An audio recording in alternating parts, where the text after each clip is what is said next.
Olá, meus amigos, amigas, amigues, como vocês estão? Chegamos aqui ao terceiro capítulo do livro de Cipriano Arguello Pitt, Dramaturgia de la Dirección de Escena, Dramaturgia da Direção de Cena. Esse diretor, encenador argentino. Então, vamos à leitura do capítulo 3, chamado O Princípio do Paradoxo Cênico. Preparados? Preparem aí sua água, seu chá, seu café, seu vinho ou o que quiserem.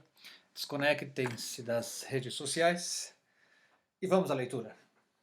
Capítulo 3, O Princípio do Paradoxo Cênico. É impossível responder quais são as razões que nos levam a criar uma peça, quais os mecanismos pelos quais criamos e quais os procedimentos que realizamos para criar uma peça. As motivações são pessoais e profundas. No entanto, podem ser traçados aspectos do trabalho criativo do diretor, que em princípio são sempre cruzamentos e relações do próprio imaginário em diversas situações particulares de criação.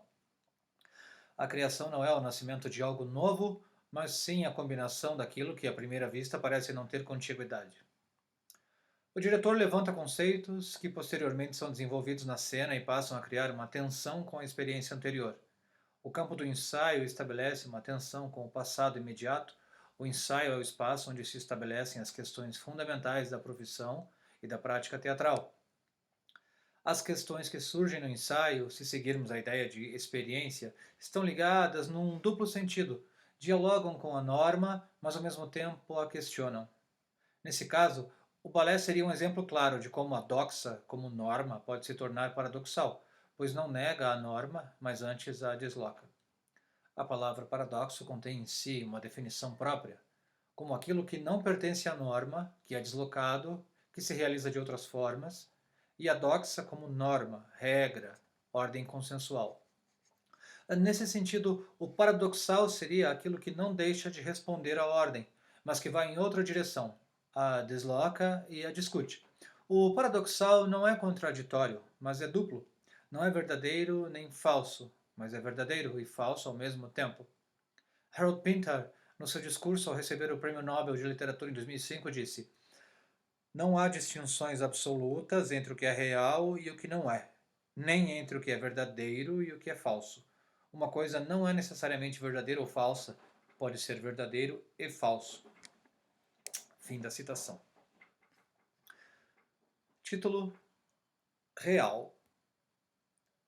A cultura do simulacro tem nos feitos confundir cada vez mais o que é real e o que é representação. O reality show avançou de forma sinistra, confundindo aspectos vitais onde estão em jogo a vida e a morte. O diretor teatral brinca com o paradoxal. Penso que estas afirmações ainda fazem sentido e são aplicáveis à exploração da realidade através da arte. Parafraseando Pinter, devo me perguntar: o que é verdade? O que é falso? A ideia de verdade é uma construção social ligada à norma, mas essa posição também relativiza o que é a experiência do que é verdadeiro. Essa experiência da direção talvez seja parte fundamental do jogo, já que o paradoxo é que ele é ficção e verdade ao mesmo tempo. Esclareço a ideia de falso ou mentira porque leva à confusão de conceitos, questão herdada do próprio Diderot, que, como já dissemos, infelizmente usou a palavra mentira para descrever a arte do ator. Uma das perspectivas do trabalho do diretor é trabalhar com a norma, com o que se espera, com uma técnica aprendida, para depois deslocá-la. Quando falo em deslocamento, refiro-me a questões sobre a norma que não respondem ao que se espera, ao que foi previamente comprovado, mas a novas abordagens para o mesmo problema. As perguntas costumam ser essenciais para sair da ortodoxia e colocar tensão na própria prática e expectativa teatral. Há algo na pergunta infantil que é interessante como forma de apropriação dos problemas e de brincar com o imaginativo. Gianni Rodari cita Novalis. Se tivéssemos um fantástico como temos uma lógica, a arte de inventar teria sido descoberta. O que aparece no processo criativo são relações concomitantes que permitem associar o diverso. O trabalho criativo é essencialmente vínculo. O que aconteceria se? Esta questão é fundamental no ato criativo. É de um certo infantilismo, mas é justamente esse espaço de questionamento, mesmo ingênuos, que permite questionamentos profundos. A palavra cria um mundo e estabelece uma ordem com a experiência. Soubemos que no teatro a palavra não só nomeia, mas também cria um mundo fantástico no palco. Dizer a Hamlet é aceitar que o ator que se apresenta é Hamlet. Mesmo na aceitação do jogo do como se, o campo do fantástico permite a presença do possível e do impossível. O limite do cotidiano é deslocado. A representação apresenta sua ausência. Diante da palavra, o que fazemos é uma busca por associações e equivalências, mas elas nunca coincidem totalmente com o modelo original. A palavra é direcionada e ressoa em diferentes direções. O trabalho criativo em palco apresenta então um problema central no teatro: a presença de uma ausência, a ligação entre o real e o imaginário, entre a representação e o referente. O real apresenta duas perspectivas, a do material tangível e a do sintoma. A emergência do real em cena é a perspectiva do diretor. Um encenador às vezes deve causar o caos, colocar os materiais em tensão e, dessa forma, criar seus próprios problemas. Neste estado, o real e a representação se confundem, dando origem ao acontecimento que posteriormente será recuperado. Dizer é necessariamente um corte. Como dizemos, há algo que não nomeamos. Escolhemos o que dizer, ou mesmo o que podemos nomear, mas há um hiato em relação ao que pensamos ou ao que acontece diante de nós e que não dizemos. Às vezes por incapacidade, outras vezes por escolha. Você não pode dizer tudo. Sempre há um resto. Algo fica sem palavras, ou mesmo o que é nomeado deixa um resto que escapa à matéria significante. Parte do trabalho do diretor é nomear. No entanto, o que dizemos como significado cria um absurdo no seu reverso.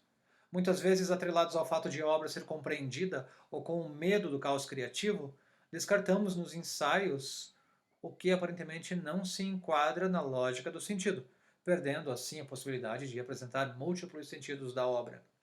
O trabalho do diretor oscila entre o sentido e o absurdo. Até a prática de dirigir às vezes parece ser esta: criar, ser você mesmo um espaço de significado. Crie problemas por conta própria.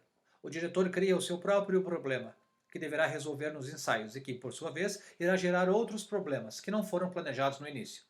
Se nos perguntamos o que é real e não realidade, deparamos-nos com várias respostas, dependendo da perspectiva a partir da qual se pensa sobre isso. Às vezes, o que é real implica uma definição complexa e tem respostas muito diferentes, mas a partir do teatro, coloca-nos em pelo menos duas perspectivas, que são as que tentaremos abordar. A primeira, talvez a mais óbvia, é o que muitos chamam de materialidade, palavra muito utilizada no teatro como adjetivo de representação. A materialidade é chamada de componentes materiais da obra, aquilo que é objetivo. A partir de uma visão semiótica da cena, ela se constrói por meio de signos, que são materiais, que se compõem e que compõem um tecido, a encenação. Mas se aceitarmos isso, quais são os materiais? Por outro lado, a materialidade combina dois termos, o material e a qualidade do material. A qualidade do material supõe uma vantagem do material. Já não é o mero material, mas a capacidade de compor em palco a sua potência. Um valor positivo da cena. Uma vantagem não dita do material, uma conotação dele, ou seja, um aspecto imaterial, um valor significativo. Não é mais o objeto encontrado de Duchamp, é um objeto construído, mesmo que seja um mero objeto, pois em sua composição é outra coisa. A materialidade da cena, nesta perspectiva, não é o mero material. Quando os diretores falam sobre a materialidade da cena, o que queremos dizer? As luzes, ao movimento, ao cenário, à maquiagem, ao texto como som, aos parâmetros físicos verificáveis? O que é objetivo? Lutamos tanto com o racionalismo, com a ciência positivista, com causa, efeito e materialidade, paradoxalmente, que parece reafirmá-los. E, no entanto, surge como uma disputa contra o positivismo do realismo. A resposta é que houve tanta manipulação do significado previamente dado, da interpretação de um dizer, de uma direção de comunicação, que mais uma vez quisemos que os materiais falassem conosco. Se concordarmos com estes conceitos, o próprio material já nos diz, já representa. O objeto em cena já apresenta uma pessoa ausente. A definição de representação é então a definição de signo. Algo está no lugar de algo para alguém. definição já dada por Aristóteles e posteriormente especificada por Fernand Saussure, em 1913, e Charles Sanders Peirce, em 1919. Algo está no lugar de algo para alguém.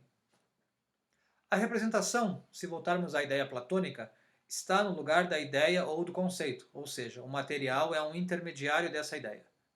O problema é que na arte contemporânea essa relação já não é transparente. Eu diria que é bastante opaca. Representa, mas o que representa?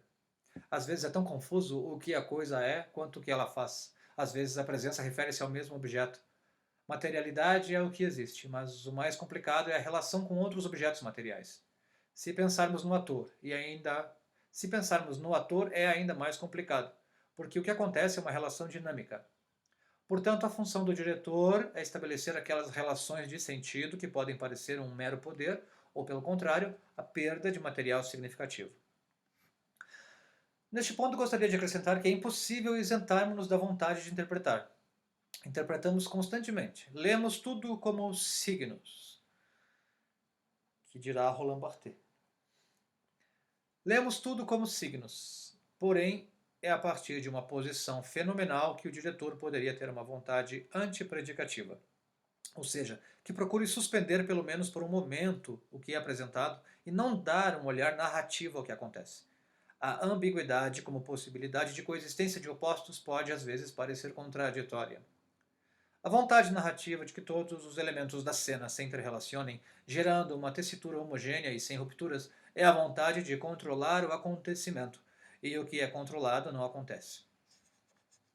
Por outro lado, o real, como diz Alain Badiou, é um agenciamento de materiais diversos, que em sua interrelação criam um sentido, uma terceira coisa. O problema do teatro é criar um acontecimento. O diretor cênico é responsável pela criação de acontecimentos. O paradoxal é que isso se faz a partir da repetição. A repetição é a parte fundamental do ensaio e cabe ao diretor criar espaços e metodologias propícias à repetição. A ideia da marcação é estabelecer limites. O que eu lembro sobre o que aconteceu no palco? O que estou esquecendo? Como dou as chaves para os atores recuperarem um evento ocorrido? O trabalho do diretor se encontra num espaço temporal diferente daquele do ator. O trabalho do ator acontece aqui e agora, enquanto o diretor diz as coisas tarde demais ou muito antes. Seu trabalho como diretor é apontar coisas do passado, mas também antecipar um projeto futuro. A memória funciona, então, como uma construção da coisa, do real. O real é um conjunto de materiais diversos e extremamente díspares. Nós, complexos de significado, perfurados pelo que chamamos de materialidade e fenômeno. O teatro, como aponta Badiou, não pode abolir o acaso e a presença do outro, espectador. O teatro, como aponta Badiou, não pode abolir o acaso e a presença do outro, espectador, o modifica na duração da representação. Em geral, tenta-se controlar o acaso. O diretor cria um sistema mais ou menos estável que permite o controle da ação, o desenvolvimento com um menor número de acidentes possível. Paradoxalmente, esta é uma construção sistemática do acaso e, como diz Badiou, é uma forma de preparar a cena para a realização do ideia-teatro. O teatro de ideias, segundo o filósofo francês, só acontece em situação de representação, de modo que a cada espetáculo ocorrem novos perigos e novos teatros de ideias, ou seja, novos acontecimentos. O ideia-teatro tem uma explicação relativamente simples. Separa o que está junto, individualiza-o, torna-o distintivo e singular. Um acontecimento real é sempre singular. A representação prevê uma série de perigos intrínsecos ao teatro. O teatro nunca abolirá o acaso, diz ele. A artificialidade que o teatro deveria ter não é total. A preparação de um espetáculo exige muita precisão na construção da cena, feita a partir da repetição. Porém, há sempre uma distância entre o que acontece pela primeira vez e o que é repetição. A realidade da cena nos obriga a pensar o acontecimento para além da proposta estética e ideológica que se apresenta em cada encenação. O teatro moderno conseguiu colocar o ator no centro da cena. A evidência de que o ator realiza uma ação real. A evidência de que o ator realiza uma ação real parece ser indiscutível. Ele está aí. Não há referência externa. Ele próprio está em situação de representação, exposto a um outro. A condição de alteridade é intrínseca à definição de teatro. A corporalidade do ator é a sua própria identidade. Não há distâncias entre quem e o que ele executa. O velho axioma ser outro, como se isso fosse possível, aponta sempre para si mesmo, para o mesmo ator que executa o que representa. Essa perspectiva material da cena aponta para a própria cena e busca uma certa autonomia, compreende suas próprias leis, já não importam os alinhamentos estéticos, mas sim a emancipação da obra em relação a um outro fora da própria obra. Ela não se parece mais com nada, apenas com ela mesma. Gera em si um sistema lógico, funda suas próprias leis. A cena é sua própria realidade. Ficamos por aqui, acompanhe o próximo vídeo para a continuidade da leitura do texto.